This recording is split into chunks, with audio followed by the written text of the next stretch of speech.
এই লেখাটির সাথে আমাদের অনেক ওয়ার্কিং মহিলাদেরই মিল রয়েছে। চলুন তাহলে আজকের লেখাটি শুনি।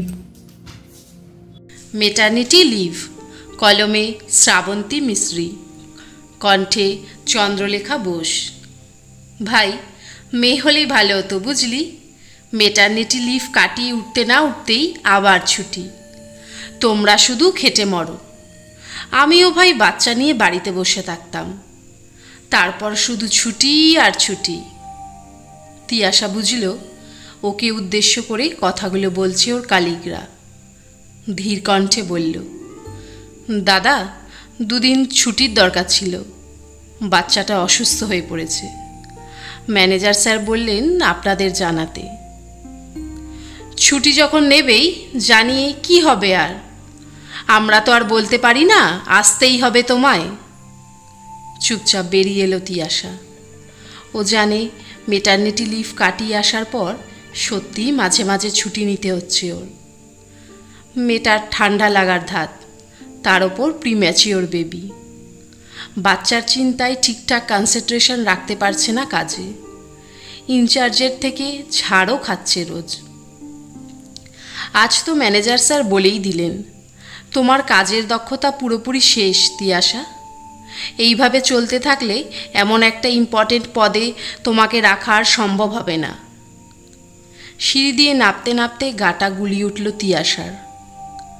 সিজারের পর নানান উপসর্গ দেখা দিচ্ছে এখন। তার ওপর সকাল থেকে এক নাগাড়ে কাজ করতে গিয়ে টিফিনটাও পুরো শেষ করতে পারেনি।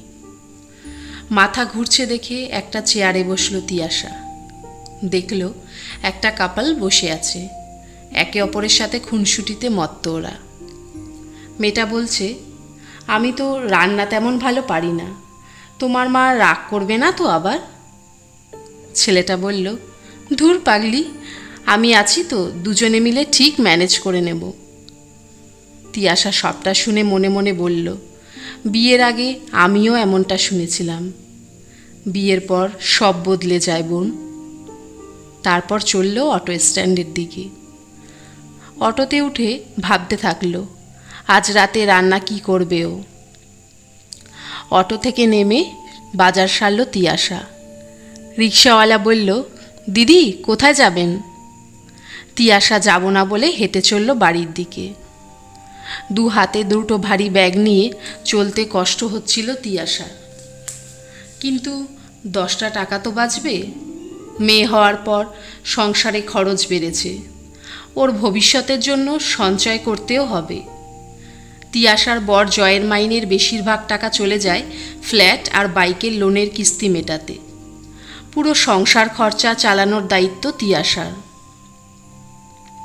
তিয়াশা ঘরে ঢুকে ব্যাগ রাখতে না রাখতেই শাশুড়ি মা বলে উঠল, তোমার মেয়ে তখন থেকে কেঁদেই চলেছে, নাও তুমি সামলাও। সারাটা দিন মা হয়ে তো আর কোনো ঝক্কি পোয়াতে হয় না। আর আমার হয়েছে যত জ্বালা, বুড়ো বয়সে আর কদিক সামলাবো। কি মা গো তুমি, বাচ্চাকে ছেড়ে থাকো কি করে? আমি তো আমার ছেলেকে ছেড়ে একবারের জন্যও থাকতে পারতাম না। তিয়াশার খুব বলতে ইচ্ছা করছিল, চাকরিটা না করলে খেতে কি?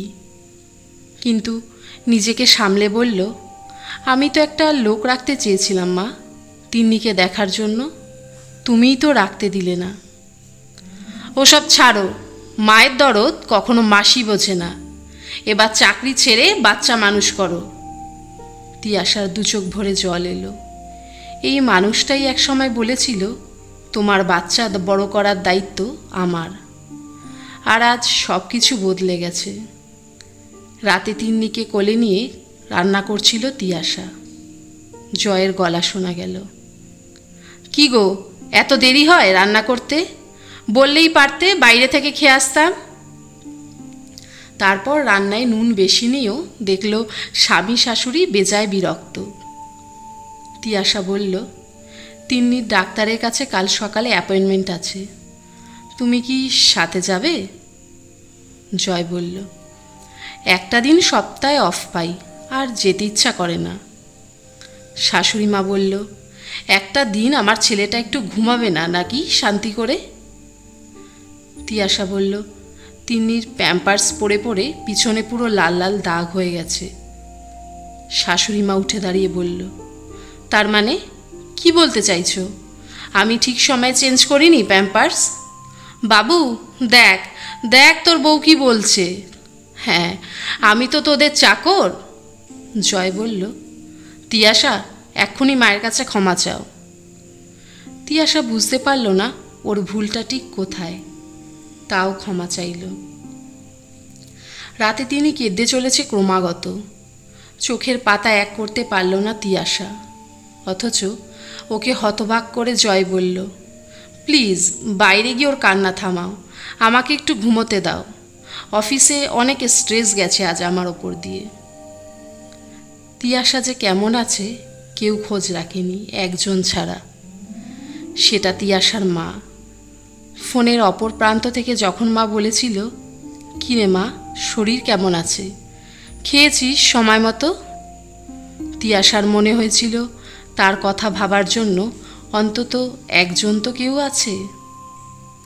তিয়াশা সময়ের সাথে সাথে মানুষের বদল দেখে শিউরে উঠেছে, বুঝেছে ভাবনা আর বাস্তবতা কতটা কঠিন। এইভাবে দিন কাটতে লাগলো। দিন যত এগোতে থাকলো সংসারে যেন অশান্তি বাড়তে থাকলো। জয় এখনও চাকরিটা ছেড়ে দিতে বলে রাগের মাথায়, আগে পিছে না ভেবে। তিয়াশার ধৈর্যের বাঁধ ভেঙে যায় মাঝে মাঝে। মুখের ওপর উত্তর দিলেই শুনতে হয় সম্পর্কটা টক্সিক হয়ে গেছে, মিউচুয়াল ডিভোর্স করে নি চলো। অথচ এই জয় ওকে একদিন একটা সুন্দর সংসার গড়ার স্বপ্ন দেখিয়েছিল। একটা ছোট বাচ্চা পরিবার পাবে না, বাবার ভালোবাসা থেকে বঞ্চিত হবে, তা কখনোই চায় না তিয়াশা। তাই কিছুটা মেনে আর মানিয়ে নিয়ে কেটে যায় দিন। তখন তিন্নির বয়স 8। হঠাৎ রাগের মাথায় রেজিগনেশন দিয়ে বেরিয়ে এলো জয় অফিস থেকে। একদিকে অসুস্থ শাশুড়ি, মেয়ের ভালো স্কুলে পড়ানোর খরচ, গোটা সংসারের খরচা পুরো চালিয়েছে তিয়াশা। তখন অবশ্য কেউ বলেনি, ভাগ্যিস চাকরিটা ছাড়োনি।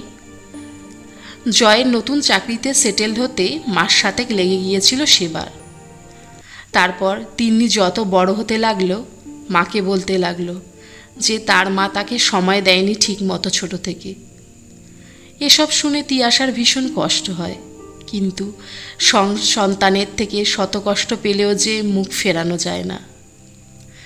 স্কুল ফিস, টিউশন ফিস, অন্যান্য অ্যাক্টিভিটি শেখানোর জন্য যে মাসে মাসে টাকা গুনতে হয়, সেই টাকাগুলো যে মা সময়ের পরিবর্তে রোজগার করে এনেছে তা তিনি বোঝেনি। তিয়াশা বোঝাতেও যায়নি। জানতো উত্তর আসবে, সবার বাবা মাই করে, তুমি এক্সট্রা কিছু করনি। যত বয়স বেড়েছে জয় আঁকড়ে ধরতে চেয়েছে তিয়াশাকে। বুঝেছে পাশে থাকার জন্য ওর সাথে সবসময় ওর সহধর্মিণীই থাকবে। অনেকগুলো বছর কেটে গেছে, তিয়াশার বয়স বেড়েছে। জয় অসুস্থ থাকে প্রায়ই। তিন্নিকে বিয়ে দিয়েছে ওর পছন্দের ছেলের সাথেই। এখন যখন তিয়াশা ব্যস্ত তিন্নিকে ফোন করে জিজ্ঞেস করে, কি খেয়েছিস মা? তিন্নি আফসোস করে বলে, এই সংসারে এত কিছু করেও কোনো লাভ নেই বুঝলে মা।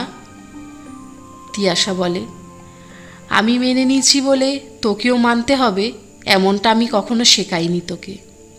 সহ্যের বাঁধ ভেঙে গেলে দাদুভাইকে নিয়ে আমার কাছে চলে আসবি। তুই স্বাবলম্বী, তোর ঠিক ভুল বিচার করার দায়িত্ব তোর। তবে তোর বাবার বাড়ির দরজা তোর জন্য সব সময় খোলা। আমি জানি সব ওয়ার্কিং মেয়েদের অবস্থা এরকম নয়। অনেক ফ্যামিলি প্রচণ্ড সাপোর্ট করে তার স্ত্রী বা বৌমাকে। সেই ফ্যামিলিগুলো অনেক হ্যাপি ফ্যামিলি। আর আজকের দিনে এত কিছু অনেকেই মেনে নেয় না, মানিয়েও নেয় না। তবুও কিছু মেয়ে মানিয়ে নিয়ে রয়ে যায় একদিন সব ঠিক হয়ে যাবে এই আশায়। আর দেখতে দেখতে মেনে নিতে নিতে কেটে যায় গোটা জীবন।